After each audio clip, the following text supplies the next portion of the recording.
লালমনিরহাটের হাতীবান্ধা উপজেলার টংভাঙ্গা ইউনিয়নের ৬ নং ওয়ার্ডের গেন্দুকুড়ি এলাকার মৃত ফজলুল হকের দুই ছেলে আসগার আলী ও আশরাফুল ইসলামের বিরুদ্ধে জমি দখল ও ফসল নষ্ট করার অভিযোগ উঠেছে।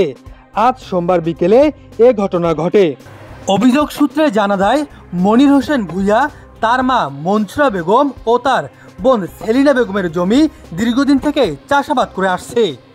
তবে আজ আসগার আলী ও আশরাফুল তার রোপণকৃত ধান নষ্ট করে।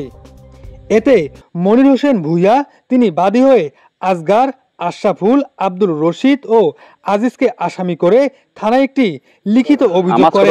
জমি আমার সেলিনা খাতুন, এই জমিটা গত বছর থেকে ও দখল করে খাচ্ছে। খাওয়ার পর অবৈধভাবে দখল কাছে গতবার আমরা রোয়া কাটছিলাম, সেই ধানটা খাওয়ার পর সেই ধানটা আবার নিয়ে নিয়েছি, কাটিয়ে নিয়ে গেছি। এবার আমরা আবার রোয়া সকালবেলা লেবার দিয়ে রোয়া কাটলাম। রোয়া গাড়ার পর কিছুক্ষণ পর ওরা রোয়া তুলি ফেললো। আশরাফুল নামে ছেলেটা আর ওর চাষা এসিয়া রোয়াটা তুলি ফেলার পর আবার চাষ করি এখন আবার রোয়া কাটতেছে। অবৈধভাবে তারা আমার বোনের সম্পত্তিটা কি জন্য দখল খাচ্ছে, আমি এর সব বিচার চাই। আমার ছোট বোনকে আমরা জমি দিছি, বাপ মারা যাওয়ার পর বাপে দিয়ে গেছে সম্পত্তি, বোনদের আমাদের দিয়ে গেছে। সেই জমি বোন দখল করে খাইতেছে, দীর্ঘদিন থেকে সে দখল করে খাইতেছে। হঠাৎ করেই গতবারে ওরা আসিয়া জমি আমরা ধান গাছছি, সেই ধান ওরা কাটি নিয়ে গেছে। কাটি নেওয়ার পরে এবারে আবার আমরা ভুট্টা লাগাছি জমিতে, সেই ভুট্টাও তুলে নিয়ে গেছি। এখন আবার রোয়া লাগাছি, রোয়ার উপরে জোরপূর্বকভাবে রোয়া ভাঙি দিয়া, এই যে আজকে 20 টাকা আমরা রোয়া গাড়লো, রোয়া ভাঙি দিয়া সেই রোয়া আবার ওরা এখন পুনরায় কাটতেছে।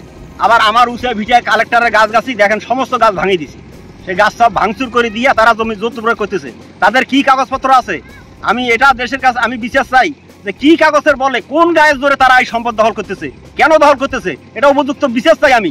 অভিযুক্ত আলী আসগার ও আশরাফুল ইসলাম সকল অভিযোগ মিথ্যা বলেন 2007 সালে তার বাবা মনসুরের কাছ থেকে জমি কিনে নেন, কিন্তু দলিল সহ দখল না বুঝিয়ে দিয়ে টাল বাহানা করেন মনসুরা বেগম।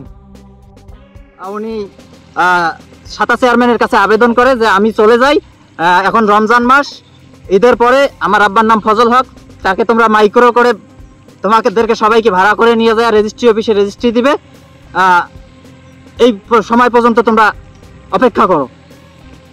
আমার আব্বা সহজ সরল মনে তাদের সেই কথা মেনে নেয়। তারপর হাতীবান্ধা থানার অফিসার ইনচার্জ মাহমুদুর নবী বলেন, অভিযোগ পেয়েছি, তদন্ত করে প্রয়োজনীয় ব্যবস্থা নেওয়া হবে।